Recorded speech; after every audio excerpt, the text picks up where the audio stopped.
Can you go back to the first slide? I don't know why it's...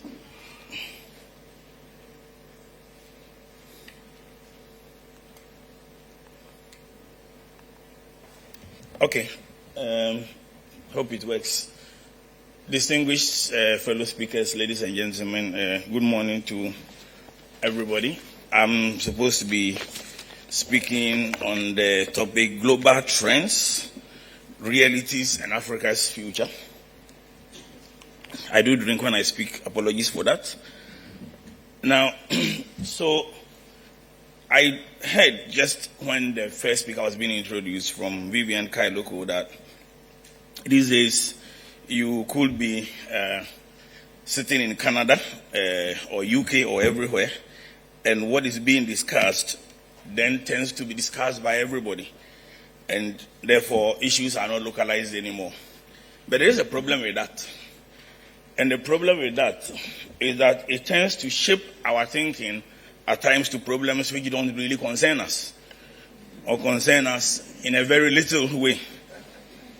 Over the past 1 year, since August, we spent quite a lot of time, and I'm talking about Africa, discussing how the US literally fled from Afghanistan as the Taliban approached, to this week with a lot of people spending time discussing Roe versus Wade, about how abortion in the US is now illegal.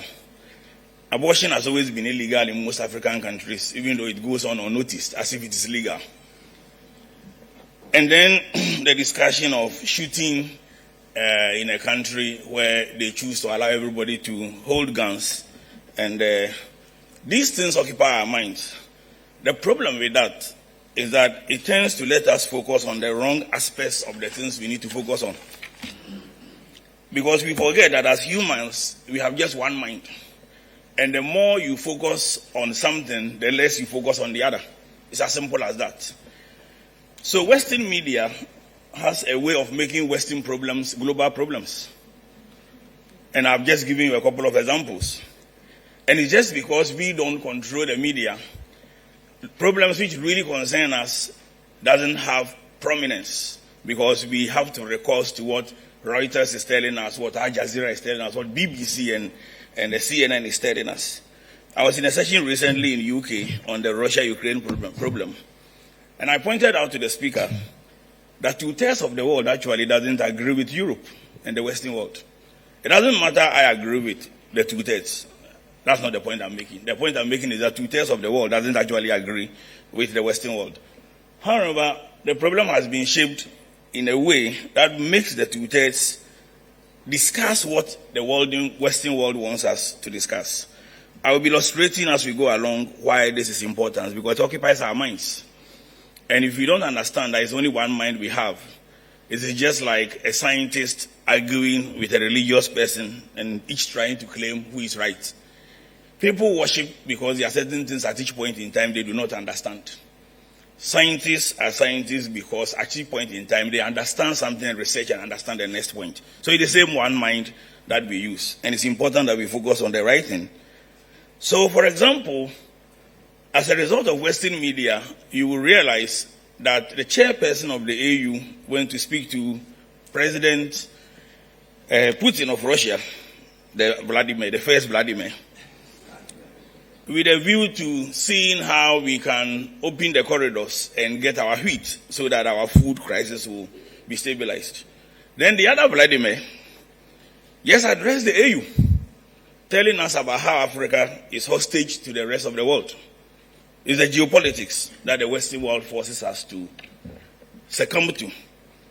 But the problem is that it diverts attention as to whether we are hostage to the West, to Russia, or whether our real threat is the food crisis that is caused by the Russian-Ukraine war. And it makes us also de-emphasize the fact that as Africans, racism has played a part in the war. We have all seen how blacks were jettisoned from trains. And that part of the discussion tend not to occupy our minds. And if I'm looking at how global trends affect Africa, we ought to talk about these things. All right. Okay.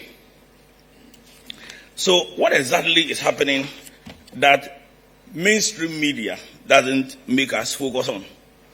Africa is integrating. It's a fast integrating continent. And Africa is not integrating just because of the AfTA. And I'm a big fan of AfTA, a very big contributor to the cause, and I speak about it a lot. But Africa, intra-Africa trade rose from about 3% some 18 years earlier to 16% by 2018 without AfTA. In other words, the continent itself is integrating. And you don't need to look at the complex things. We educated people like to make simple things complex. So let's look at the formal integration where you have Agenda 2063 after the regional economic blocks, etc., etc. But there's a lot of informal integration. Churches are expanding across Africa. That's integration. You know that. It's obvious. The shops are expanding across Africa. Music. Go to almost every African country and you hear either Nigerian music or Ghana music. That's integration. That's people who used not to talk to each other now talking to each other. Service providers are integrating. Banks, the likes of ABSA and their competitors, are spreading across Africa. Some have got as many as 40 branches. Private equity rounds. But these don't occupy the news.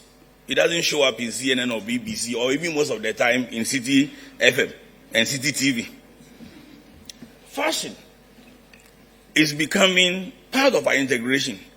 Kente is demanded in Southern African countries. In fact, Kente is a global brand that we don't know how to take advantage of. So global that not only did it show up around the necks as Kente stole when President Trump addressed Congress the last time, but it also showed up recently when Colombia's new president won the election. One of the advisors to the new president was standing with the vice president, incoming vice president, wearing Kente. I don't know how many of you saw it. I noticed these simple things. And these are brands that we are unable to take advantage of. Yet, hand-woven clothes is a massive thing that we can export because it cannot be replicated in China. They tried it didn't work. But we ignore these things because we want to focus on how much. I've even seen slots on CNN. I think I've seen a CNN, one of my favorite anchors in this room, if I saw him right, show clips about how dogs have been left stranded. I don't mean any harm against those who are pro-animal, but I don't think that is what for Africans our real problem is when we want to transform. And I would like us to look at this continent as a fast integrating continent and leverage it. Now, there are some data that we ignore. Africa put food imports, and I talk about this a lot. Urban food imports alone is $35 billion. Expected to hit $110 billion by 2025. That's food imports. That tells you how much we are sending outside. There's no magic wonder about the fact that the dollar to local currency, whether CD, Kwacha, Naira, or Kenyan shilling, have the challenges. And it's expected to hit $150 billion by 2030, which is my spectrum as to Africa's future in this presentation. $200 billion of goods move on our roads. 1.6 billion people are expected to be clothed by 2030. And therefore, what we ought to be talking about a lot as to trends is clothing. Africa needs $1.7 trillion in order to fill the infrastructure gap. And during the introduction, Vivian referred to a document that I co-authored called the Africa $1 Trillion Framework, as she said, adopted by the AU, which seeks to shape how we can raise funding for infrastructure, as an example, without bloating public sector debt and getting embroiled in the so-called debt to GDP ratio and being crowded out or being, as it were, the gate being shut. Now, there are times we get carried away with a lot more news that look glamorous, but which really creates a problem for us. I'll give you an example. A few years ago, about a decade ago, if some of you may remember, in Ghana, and even though I'm talking about Africa, let me use Ghana as an example. We went home one Friday, and by the time we came back to work on Monday, we were a middle-income country. Professor Kote just alluded to it. And we were all happy that we were a middle-income country. But as he said, that means you can't borrow anymore. You can't get concessionary loans anymore. That means you have to go to the Eurobond market. And that means you get the problems that we get. Now, I'll be touching on whether these things should be exciting us more and more or not. Now, we tend to forget that there are certain areas of growth that we need to talk more about and focus on. I've talked about fashion, integration, doing very well in Africa. Healthcare and pharmaceuticals, the likes of products coming out of Nkun, cocoa butter, etc. I would like to see more of our focus on these things. Agri-food, local food, which are being packaged, because that is what will replace the urban food imports and reduce the demand on the dollar. Logistics and supply chain, value addition. But there is something that we overlook. As many as 400 companies of African origin or located in Africa now cross $1 billion. 750 of them now have more than half $1 billion in terms of annual turnover. But these don't occupy.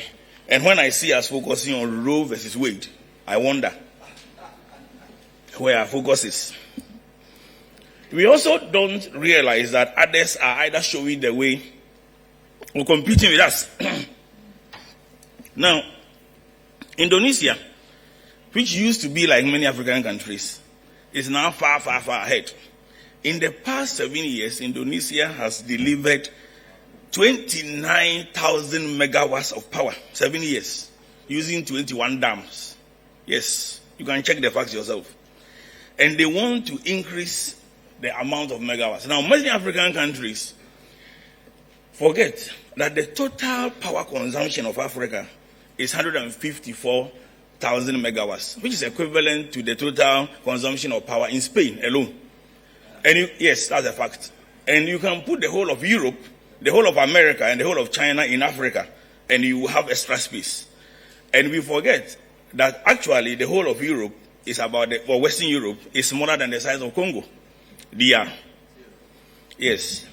The size of the economy is not about the size of the country. It's about the thinking minds of the people. That's what the size of the economy is about. And it's important we talk about these things. Once we were happy with AFCFTA, and as most of you know, I'm a very keen advocate of that. 15 Asian countries introduced the Regional Comprehensive Economic Partnership and started trading. We are still grappling with rules of origin, about 90% of which have now been concluded. Hopefully we will conclude the rules of origin very soon. But they have started trading. And in fact, their trading bloc is bigger now than that of Africa in terms of size of economy. We are only bigger in terms of number of countries. So we should stop kidding ourselves. Now, if I look at America, I realize that they are rallying the G7. And I'm not interested in the fact that Zelensky is speaking to them. I'm interested in the inflation it causes for me, because it's 19% in Africa, while its average is about 9% in Europe. So we are suffering more from the war the two of them created. That's the fact. Then you realize that once America is rallying them, they are also rallying both the G7 and the G20 in order for them to ensure that we have the 15% global corporate tax. What that means is that once it improves the collection of corporate tax globally, it means that corporate tax will become very competitive in terms of the percentage charged, and it will affect how people locate their businesses. And we ought by now to be thinking about how we take advantage of that 15% and attract countries. Otherwise, we are going to have challenges. And that's not the only challenge we are going to have. I will show another slide which will indicate the challenge in terms of the pressure it will bring to bear on our revenue. It also makes us forget that the G7 and G20 do not comprise of 7 countries nor 20 countries, but they comprise of 6 countries and 19 countries. But the 7th country is the European Union acting together, and the 20th country is the European Union acting together. The AU is unable to act together. And therefore, each one of us is often invited to join the G7 on the G20, and we are happy with it. Whilst unity can actually get us to the table, I did see African leaders gather in Russia when they met at the Sochi to meet the Russian president the year before he started the war. The interesting thing is that Africa's collective GDP per purchase power parity is 6.6 trillion. It's often understated as 3.4 in terms of GDP. I have my issues with GDP. But whether you look at it in terms of purchase power parity or GDP, Africa's economy collectively is bigger than Russia. We have no business assembling before Russia for us to be talking about it. They should be coming here. But when you are not united, you are small. And unity is more important than GDP. And we forget that.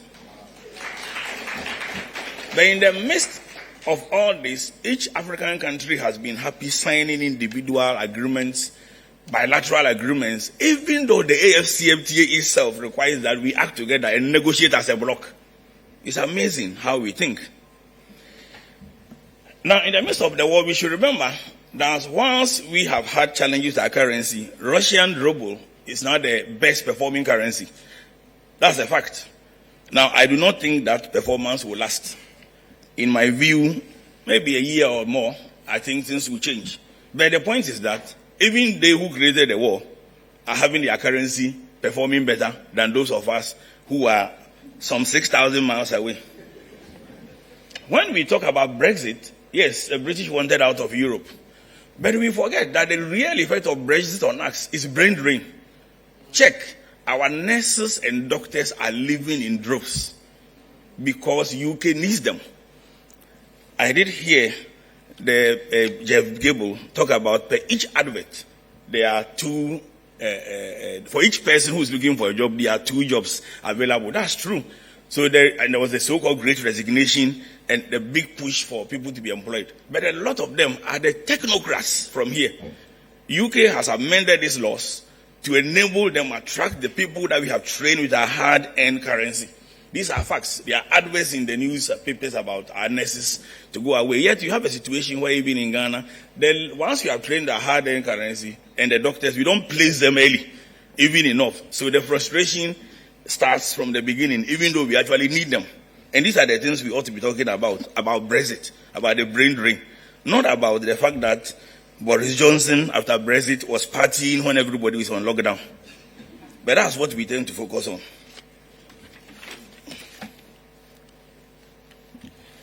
Technology is changing everything. We talk about the metaverse. I will return to the metaverse. But it's a disruptive world. Space travel, how does that affect us? We don't have the amount of money to be going, most of people in Africa. But we interest you to know that when somebody decided to do just an experiment and advertise in China for those who wanted to pay $200,000 to go to space, the whole thing was taken up in 10 seconds. China has created 400 millionaires in a very short period and taking 400 million people out of poverty. But they are not a liberal democracy country. And we tend to pride ourselves as being liberally democratic. And we still continue to use that as an advantage for foreign direct investors. Whilst China, a non-liberal democracy country, attracts more FDIs than the US. I talked just a few seconds ago about how we became a middle-income country virtually overnight, I think 2011 or thereabouts. Interestingly, China still calls itself a developing economy because they realize that having that nomenclature gives them advantage in the WTO. Now, when you don't focus on what you need, you tend to focus on things which takes you away from where you actually want to go. Tesla is producing batteries, battery cars, and a lot of the resources they will need actually are in Africa. But interestingly, Tesla is looking more at Indonesia in terms of building this entire supply chain there than Africa, to the best of my knowledge. A major announcement will happen, very soon, all things being equal. At the same time, Indonesia is talking to Ford.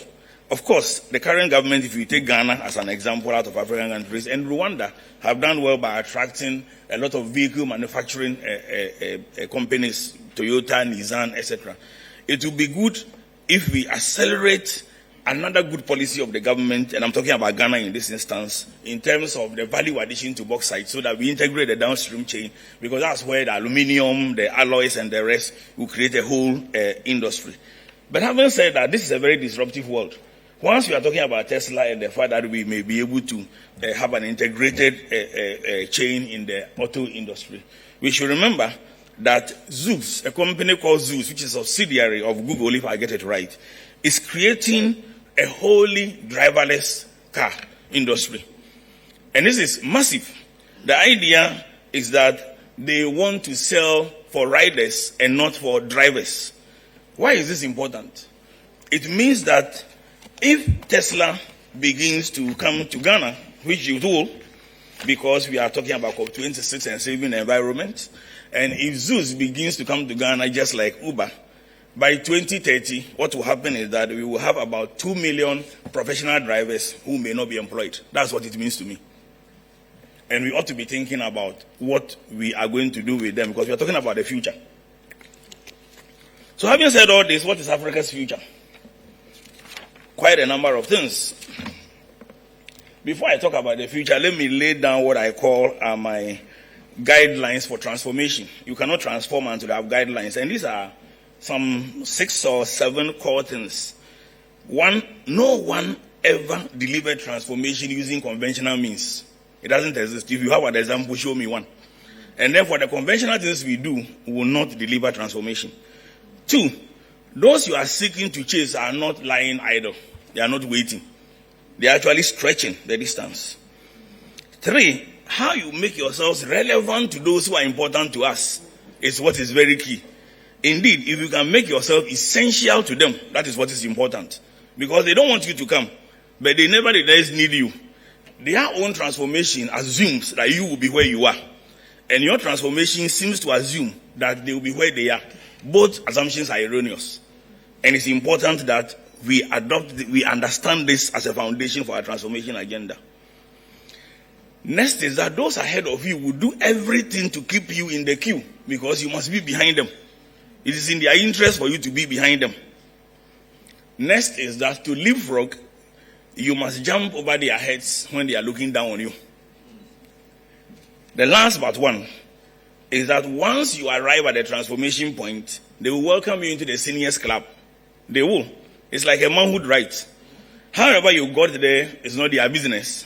But they begin to recognize you when you get there. If you don't believe what I'm saying, ask Japan and ask China.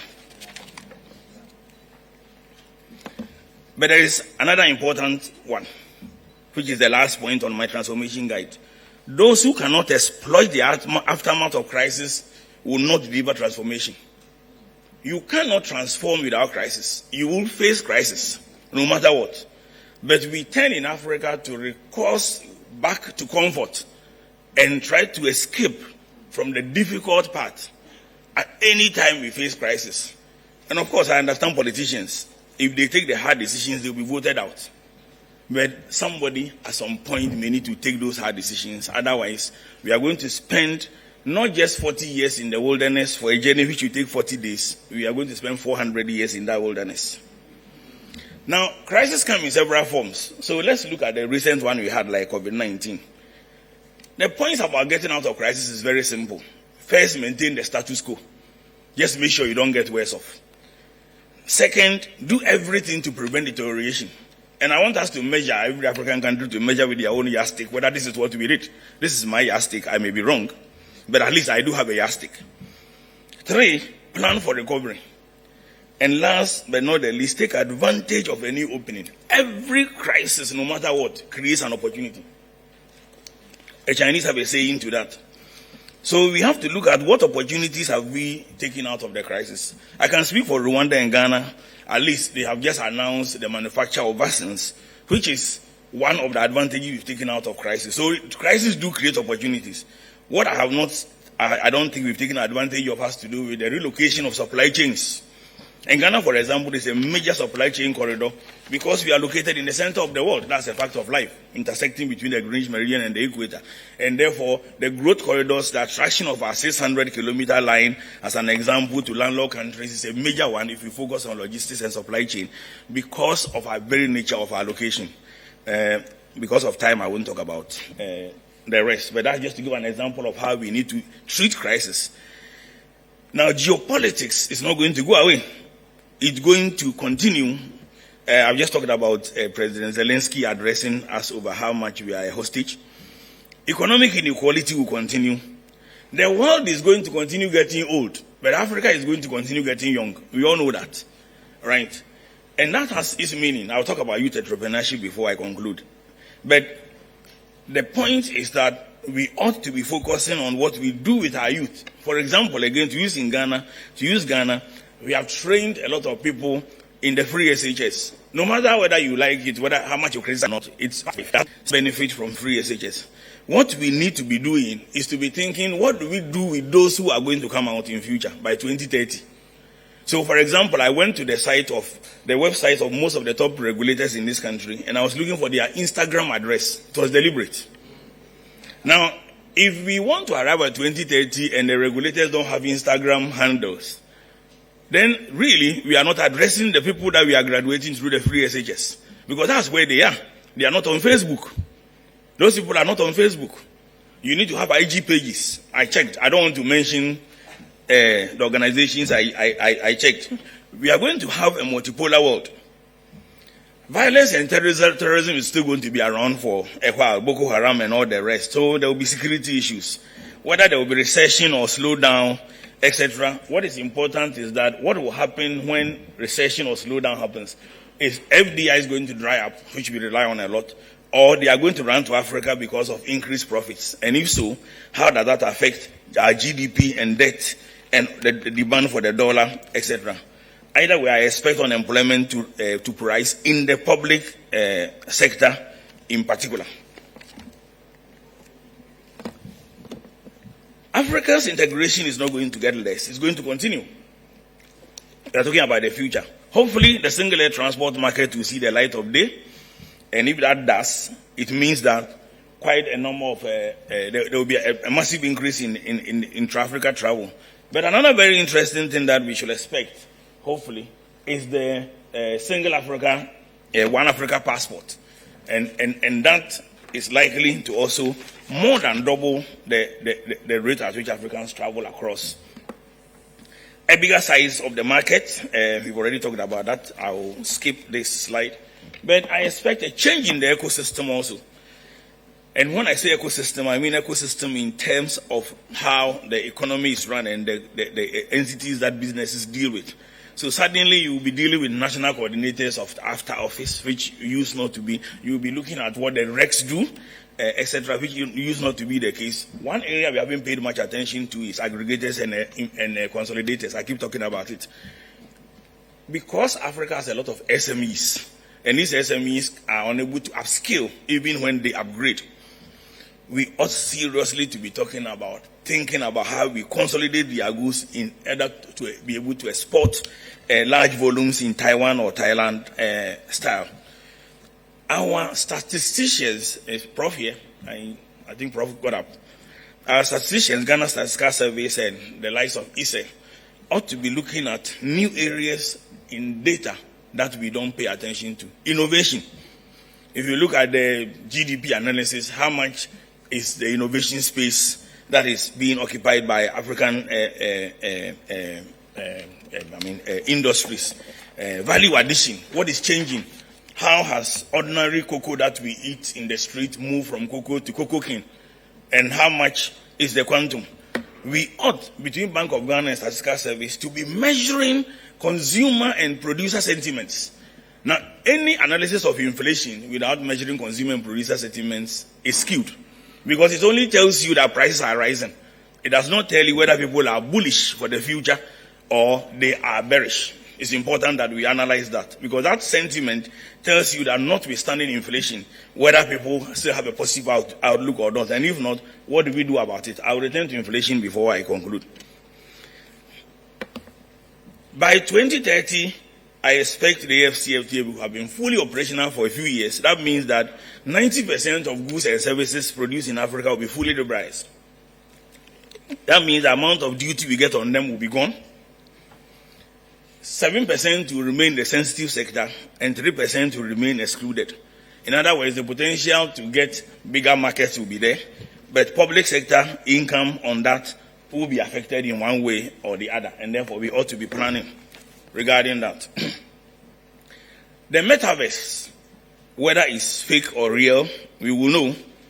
But because we lack computing capacity, now we are doing well on digitization generally and innovation, but I'm talking about computing capacity, which simply is referring to the amount of computers, high-end, high-speed computers that the nation has and its ability to process data. It's important that we begin to take a look at that. And I have a few suggestions in that regard. Otherwise, in a metaverse world, we will be looking for ourselves in that metaverse world, and we will not be finding ourselves. By 2030, things will change significantly. Now, and some of them will affect the banking sector. For example, a bank in East Africa has already shown the way. KCB has 99% non-branch banking. 99. Only 1% of its banking activities is done through a branch. Non-branch banking is becoming a new fashion. And to what extent is Bank of Ghana and the banking sector beginning to look at the regulatory framework for non-branch banking? 17% of the world's population consists of Africans, but our digital penetration is only 2% in terms of digital payments, yeah? And therefore, everything we should do to encourage digitization is something in the right direction. And indeed, this is very important for us because we don't have the infrastructure. And therefore, the digital economy enables us, as it were, leapfrog. Right. A lot of things will be data-driven. And therefore, in the banking sector, for example, lending is going to be less collateral than driven by data. And the way we have structured our credit reference bureaus, etc., ought to change. When people don't have collateral, we need to be thinking about how do we fund the SME sectors in that world where there is a lot of data. Smart contracts are going to replace human intervention. For those who don't know smart contracts are actually not contracts. They are actually IA-driven software which determines how you determine or act on a particular item at a point in time. So they behave like contracts. In other words, the human intervention is going to be less and less, which means that we will need less people to employ. And training them to live in a digital world is quite important. AI, access to internet and smartphones are going to be essential commodities, to use a term we used during the time of Kutu Achampo. Essential commodities in those days referred to milk and sugar. But by this, I'm talking about things that you need necessarily to live and you live your life. Now, my recommendation on that is that we should really be considering doing something drastic similar to what Singapore did many years ago and making internet access almost universal. I think it's about time we begin to think of making smartphones universal. And they are cheaper smartphones we can get. Because a time will come by 2030 where it may be impossible to live without a smartphone. That's a fact of life. And if we've not been looking at it from that angle, because if that comes, then it is very important that everybody must have a smartphone. What it means is that in addition to educating people in the likes of free SHS, we should have a group of people who are educating our illiterates on how to use a smartphone, because they will be around. The illiterates are not going anywhere. They will still be around.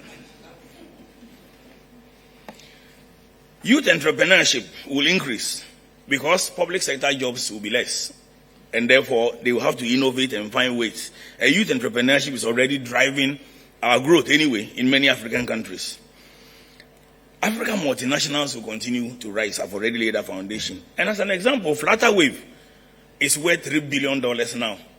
And there are similar companies, ZPay, ExpressPay, etc., which are all in the payment system sector doing well. But Flutterwave is worth $3 billion. And the average age of the Flutterwave owners, if my data is right, is about 30.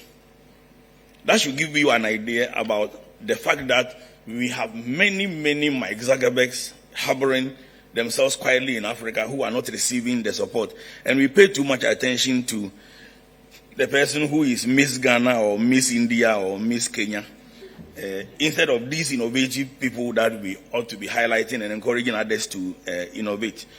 SMEs and the informal sector will continue to be the area of growth, and we don't pay a lot of attention to it. We ought to pay a lot of attention to it and how they are growing and how we can give them more access. by 2030, Africa will become like a deep blue ocean. What do I mean by that? Now, it's a metaphor of a theory developed by somebody. The deep blue ocean is a situation where suddenly everything is level, and everybody has an opportunity to take advantage of the new thing that is emerging. I think that's what Africa is likely to become, and we ought to be thinking about it in that way. How do we ensure that our people take advantage, to use somebody's term, to capture the commanding heights? That requires that we have transformation thinking. But you don't transform to 2030 if you don't start it now. So you don't wait to 2030 in order to implement transformation strategy. For example, a simple thing like boosting the self-confidence of the ordinary African is very important, because many Africans are not self-confident, and we should not be shy to say that. Indeed, many African leaders themselves are not self-confident, and I will explain why shortly. Now, the world is very VUCA, and for those who are not familiar with this term, VUCA means that the world is volatile, it's uncertain, it's complex and ambiguous. I subscribe to this theory. In a VUCA world, self-confidence, trust, and unity are the most important factors. Indeed, more important than money. If the person is not self-confident, he just gets overtaken by the least disturbance. And if we don't do that, you will realize that something like COVID-19 made many African leaders throw away their strategy. COVID-19 rendered their strategies redundant. Many African countries, I can count them on my fingertip. In the absence of self-confidence, that's what happens. Because you have not planned properly, and the least crisis disturbs you. And therefore, if Africa experiences a supernova event, it makes it difficult for you to survive it. Now, supernova event has two meanings. One may be the good energy that it brings out, that you benefit from. The other may be the disturbance that drowns you. So what is going to happen? You will find a dilemma in Africa by 2030. On one side of the dilemma quadrant will be the politician, who will be the one that will be interacting with the global leaders. On another side will be the populace, who will generally not be aligned to the politicians' way of thinking. I've said elsewhere that there are actually two Africas. The one which is portrayed to the rest of the world through our leaders, and the one that the ordinary people speak about on WhatsApp. Those two Africas are totally different. That's a fact. If you like, just join any of the ordinary WhatsApp groups. You will see that we are living in two separate Africas. The third quadrant will be Africa businesses, who will either be lost unless they reinvent themselves, or will have become multinationals if they realize the changing ecosystem and reinvented themselves. The last part of the quadrant will be the geopolitics of external forces, which again is not going anywhere. What do we do? One, we must realize that either a new world order is going to emerge, or for those who have looked hard, it has already emerged, depending on what you understand by a new world order. And therefore, it will require that you reset, and that's what Africa must be doing. Two, we must be thinking about how to work hard to achieve our goals. Three, and most important, is that African mindset must change. And I'll return to mindset shortly before I land. Mindset requires questioning the things we believe. Next, there should be a reset of the finance thinking. Now, let me pose as an example of how we need to rethink about finance. Is inflation really what we should be focusing on and indexing it? We've been doing it forever, and we go in cycles. And how is our inflation indexing married to the behavior of the people? Let me, for example, pose the question. Do we really stop borrowing when the monetary policy rates go up? I'm hoping that the panel discussion would address that issue. Has really borrowing gone down in Ghana as an example? Or we continue to borrow? Now, if we live in an economy where people behave in such a way that they can actually borrow from non-banking financial institutions who were charging 3 to 5% per month, if people borrow that to do business, what makes us really believe that increasing the monetary policy rate would make people stop borrowing? maybe we need to think again and check whether that is the way to check inflation. Are there other factors to inflation that we have overlooked? For example, are prices to the public sector inflated? Don't we know that? That the average bottle of water I sell to the public sector, if it is 1 cedi, I sell it 3 cedis because I think they won't pay in time.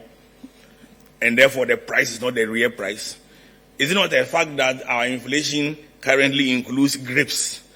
And therefore our taste is actually changing, and instead of eating mankani and cassava, we are encouraging the eating of grapes, and therefore the inflation is imported. If that is the case, shouldn't we be having a lot of advertisement regarding eating made in Ghana foods and eating less and less the things which are driving inflation?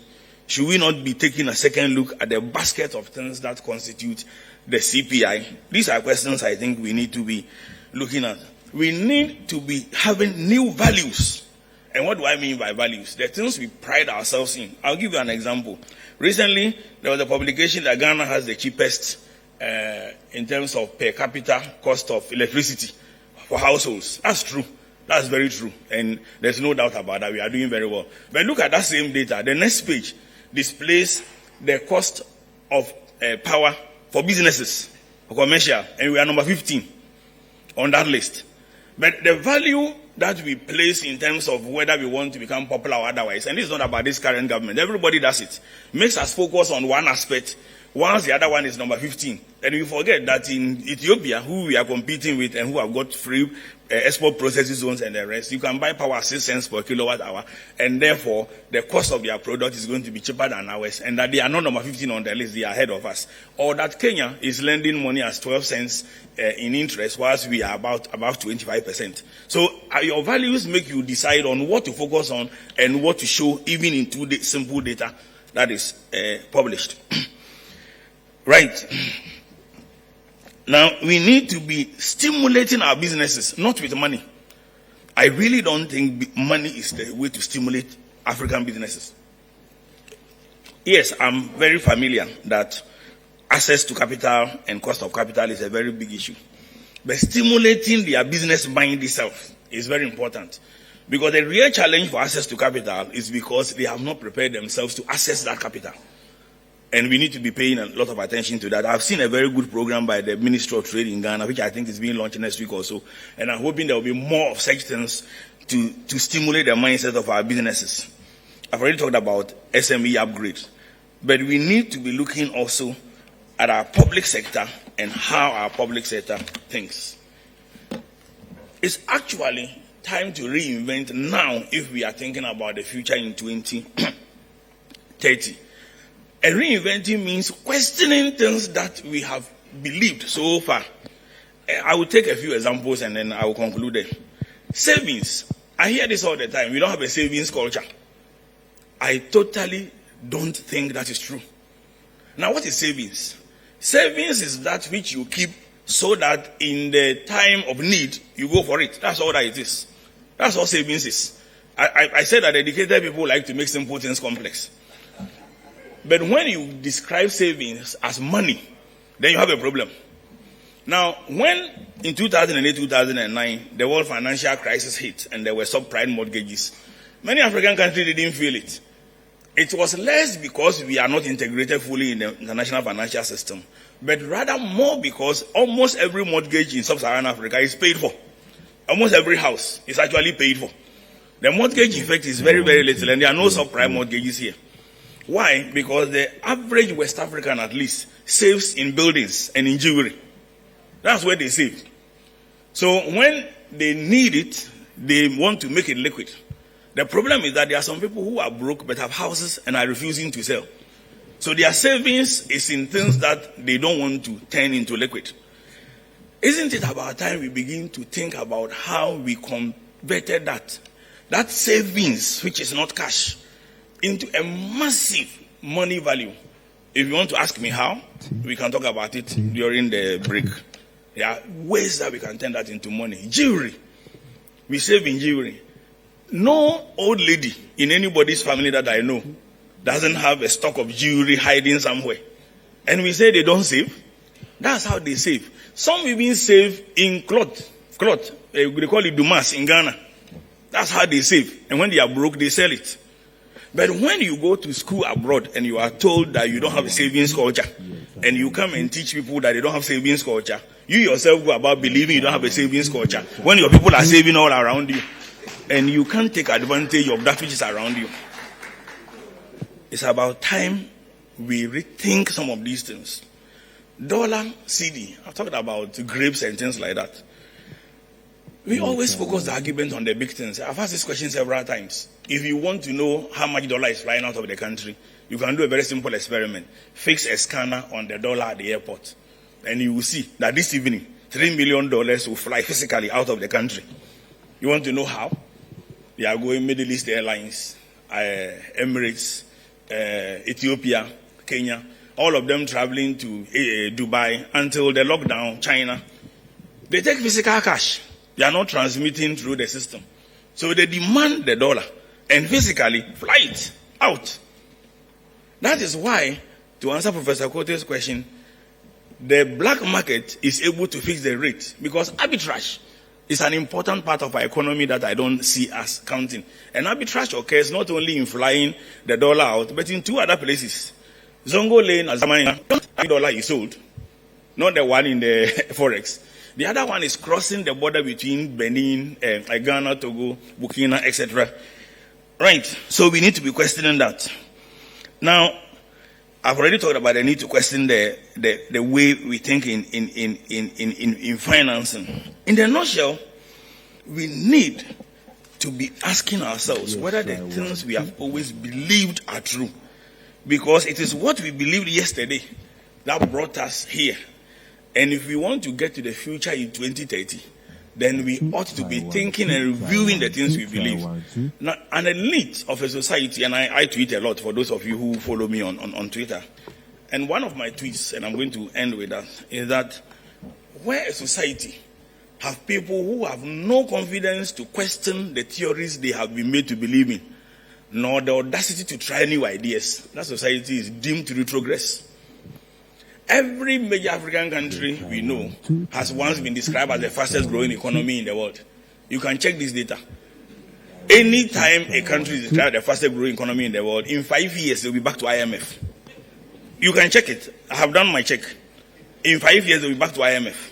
What sends us back to IMF when we have become the fastest growing economy? We need to question the things that we have believed in. Otherwise, we will arrive at the future at the point we didn't expect to arrive at. Thank you.